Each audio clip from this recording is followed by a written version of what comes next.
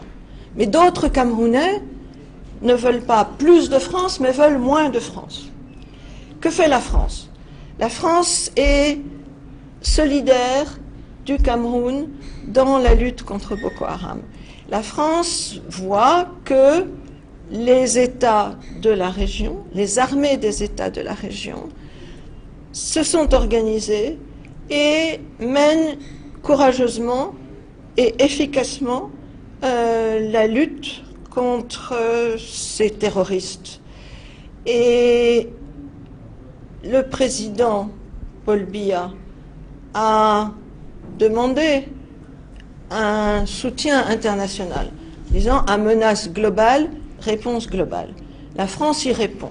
La France n'y répond pas en se substituant aux armées africaines de la région qui font le travail, mais la France répond à cette demande d'aide en apportant des soutiens spécifiques à ces forces armées, à l'armée du Cameroun.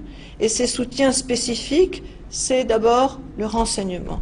Le renseignement est essentiel dans la lutte contre le terrorisme.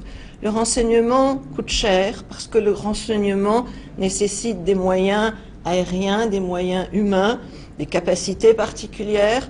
Donc nous apportons du renseignement. Nous apportons aussi des formations, et des formations tout à fait spécialisées qui répondent aux besoins particuliers d'une lutte contre le terrorisme. Ces formations, il y en a une qui se déroule par exemple en ce moment même à Garoua pour une soixantaine de cadres de l'armée camerounaise, et il y a un groupe de formateurs qui est venu pour dispenser cette formation donc à Garoua, une formation au déminage des engins explosifs improvisés. Vous savez combien ces engins sont dangereux. Boko Haram a, au cours de l'année passée, c'est pas très ancien, développé la capacité de les fabriquer et les utilise. Ça a tué, ces engins ont tué des soldats camerounais et aussi des soldats tchadiens, des soldats nigériens et des soldats nigérians. Ont tué aussi des civils. Il y a des enfants qui ont été tués dans la région de l'extrême nord parce qu'ils avaient trouvé un engin et qu'ils ne savaient pas ce que c'était, ça a explosé. Donc c'est vraiment un besoin important. La France apporte sa contribution par ses formations. Elle a aussi apporté des formations en matière de tir de combat.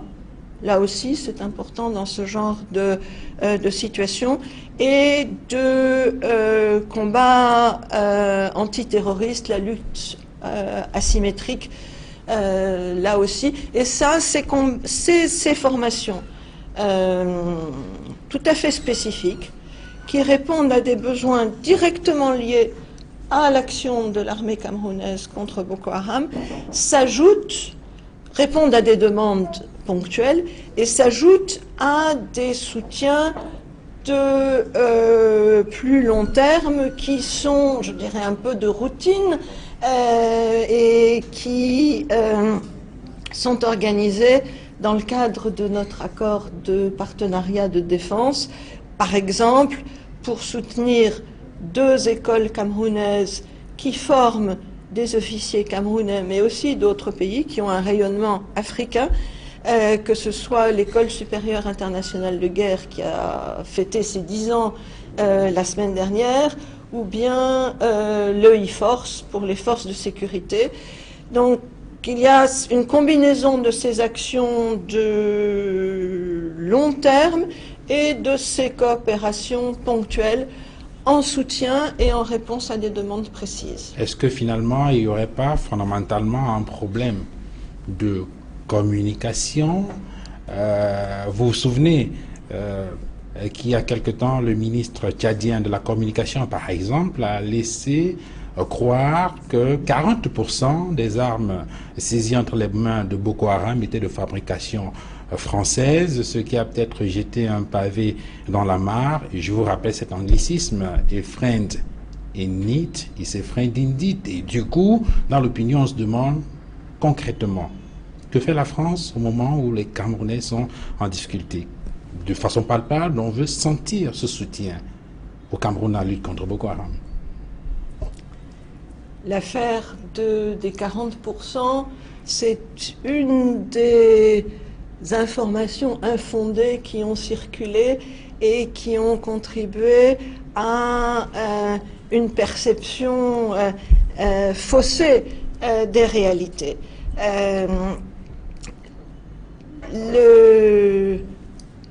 Il n'y a aucune confirmation de ce chiffre. Et on se souvient quand même que dans une récente sortie, vous avez indiqué que l'essentiel de l'opération Barkhane, par exemple, consistait justement à lutter pour la circulation de ces armes. Exactement. Boko Haram s'est emparé d'armes qui étaient détenues par l'armée nigériane. Il se peut qu'il y ait eu des armes françaises utilisées par l'armée nigériane et prises par Boko Haram. On sait aussi que Boko Haram, comme les autres mouvements terroristes de la région, s'est fait approvisionner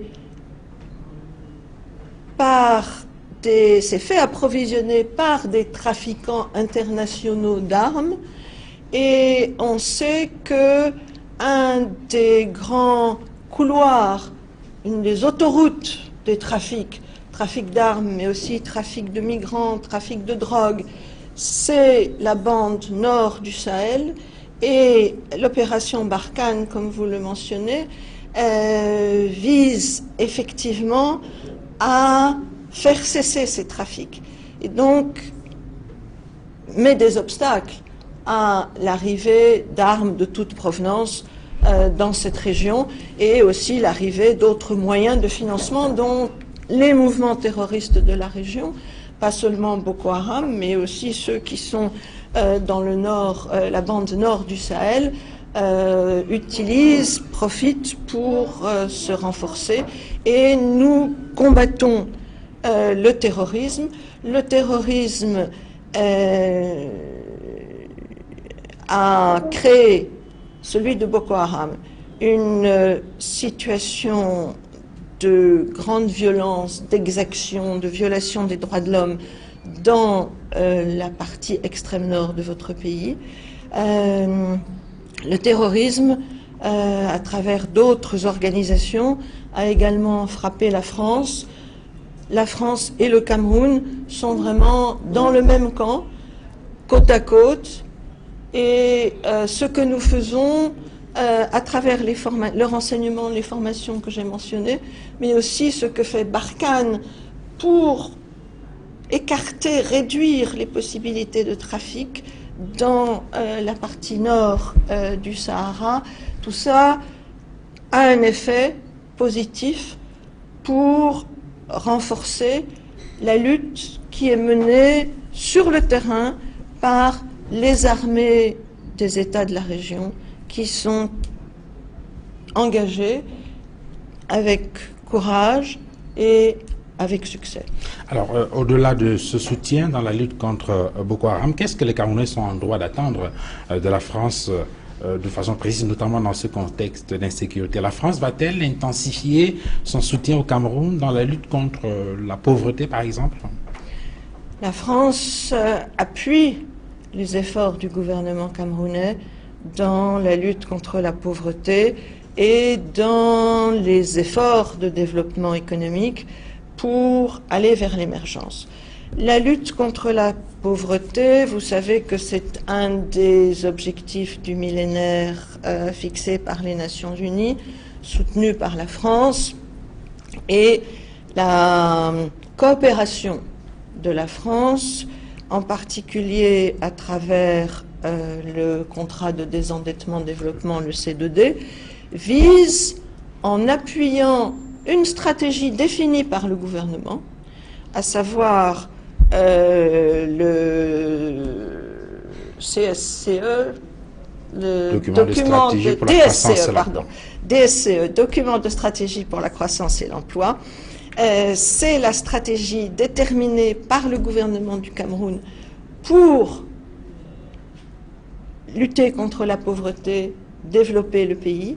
La France appuie les projets qui sont mis en place dans ce cadre d'un commun accord avec le gouvernement du Cameroun.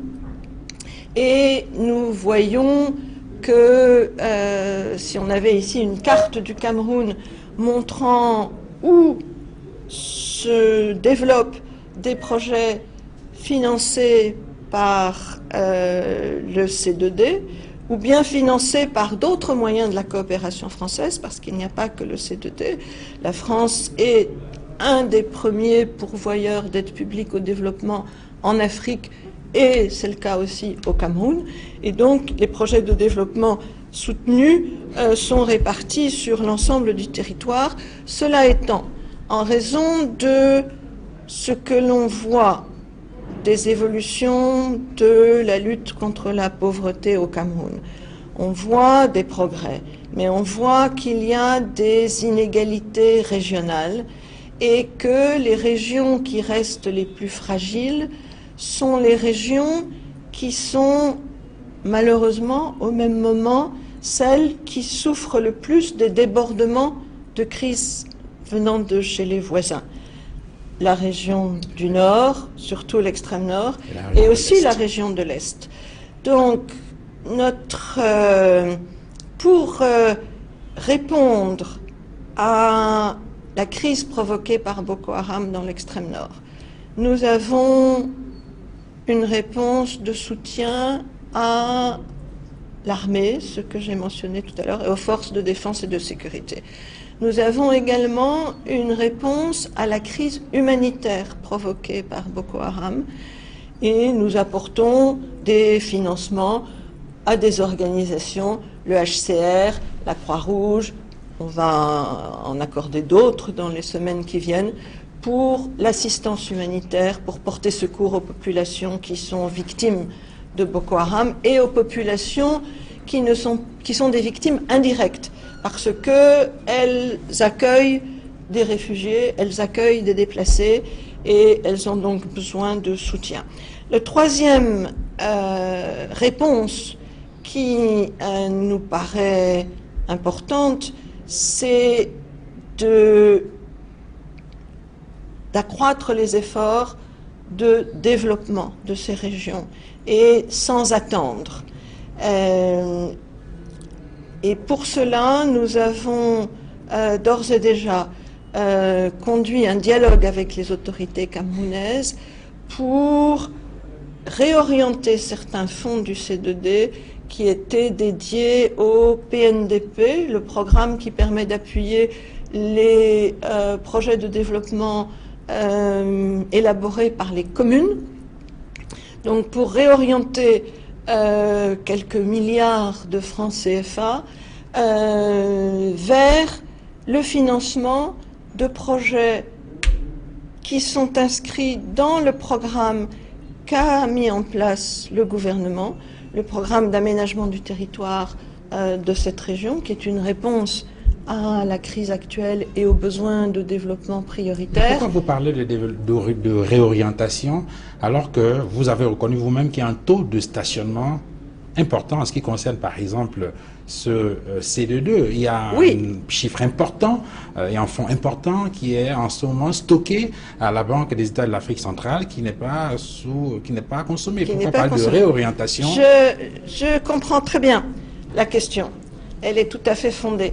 Mais ces fonds qui sont sur le compte, qui stationnent, et qui stationnent trop longtemps, mais on a trouvé une solution pour éviter que cette situation se poursuive.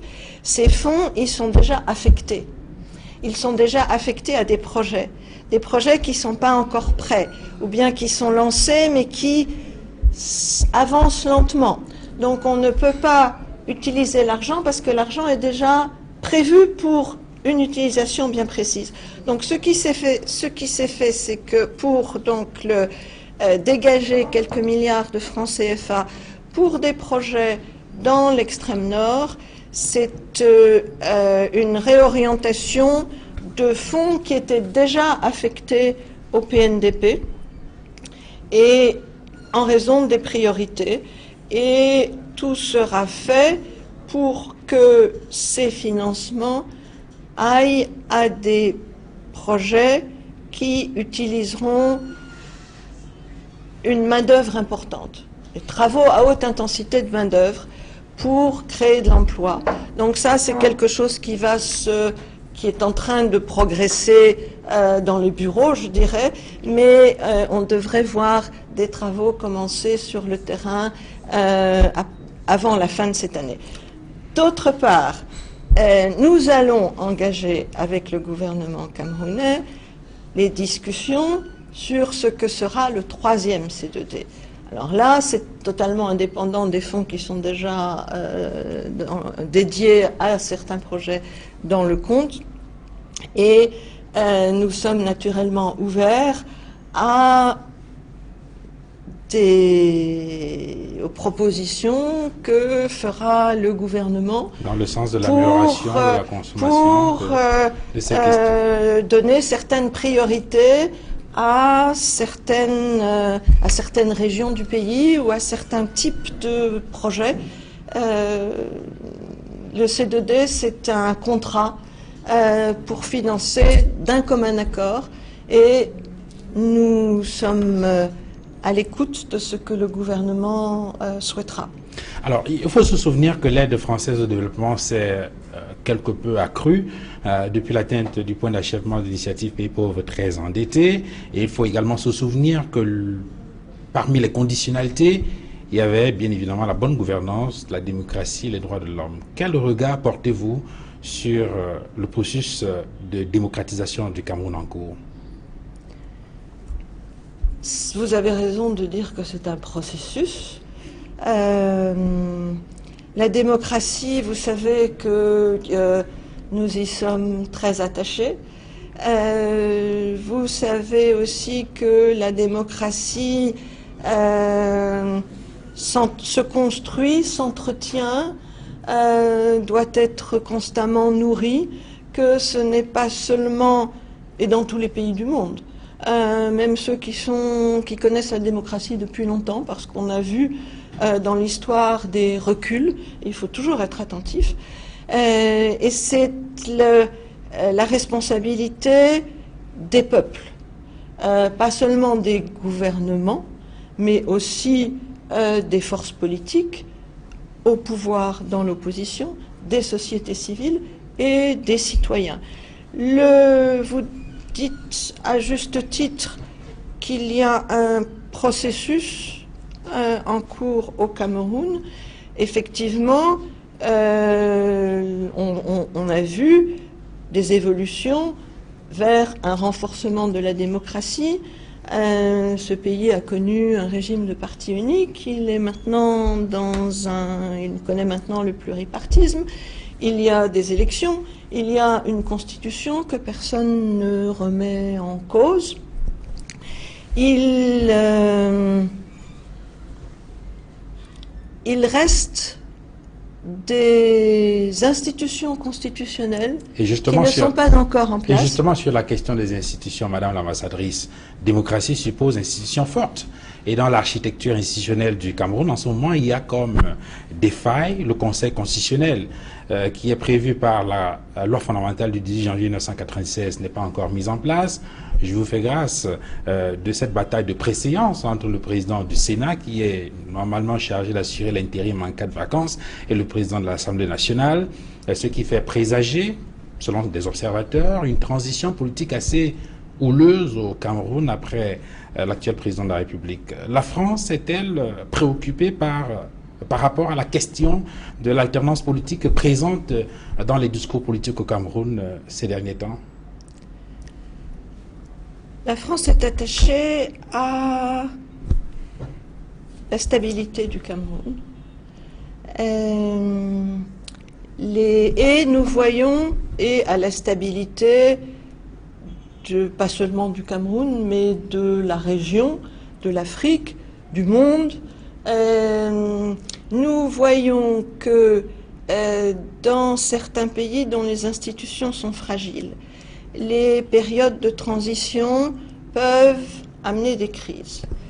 Nous voyons que les Camerounais sont très fiers, c'est quelque chose que l'on sent, qui est souvent exprimé à tous les niveaux dans la société du Cameroun. Les Camerounais sont fiers d'avoir gardé leur pays en paix depuis l'indépendance, à la différence de beaucoup de leurs voisins. Et cette fierté qu'ils ont est un atout très fort, très encourageant, parce qu'ils sont attachés à cette paix et c'est la meilleure garantie qu'ils sauront la conserver et qu'ils continueront à construire tous ensemble, encore une fois, pas seulement le gouvernement, mais toute la société, tout le peuple, à construire une démocratie plus forte. Il y a déjà une démocratie, on ne peut pas dire le contraire, une démocratie plus forte et qui soit solide pour durer, quelles que soient les évolutions qui peuvent se produire dans le pays. Et qu'ils s'exprimeront pour choisir leurs dirigeants par les élections, qui sont le seul moyen de dégager de la légitimité. Alors que beaucoup de gens me disent, mais que peut faire la France? La France n'a pas à prendre des décisions pour d'autres. La France n'a pas à... La démocratie, ça ne s'impose pas de l'extérieur. Ça ne s'impose pas non plus par décret. La France peut accompagner, et nous parlions de la mise en place d'institutions prévues dans la Constitution, mais pas encore créées, opérationnelles. Il y a eu un développement important avec la création du Sénat en 2013. Il manque le Conseil constitutionnel. Le président de la République s'était engagé à créer le Sénat, il l'a créé. Le président s'est engagé à créer le Conseil constitutionnel. Il le créera. La France lui fait savoir, et fait savoir à tous les Camerounais, qu'elle est prête lorsque le Conseil constitutionnel sera mis en place. Si on lui demande, il ne s'agit pas d'imposer quoi que ce soit, si on lui demande, elle est prête à apporter une assistance, à former des gens, à contribuer. C'était un des messages de la visite du président Bartolone, le président de l'Assemblée nationale française, qui est venu au Cameroun en octobre dernier. Madame l'ambassadrice de France au Cameroun, Christine Robuchon, merci d'avoir répondu aux questions d'Equinox Télévision. Je vous en prie. Merci, Madame, Messieurs, d'avoir suivi cet entretien. Excellente soirée en compagnie des programmes d'Equinox Télévision.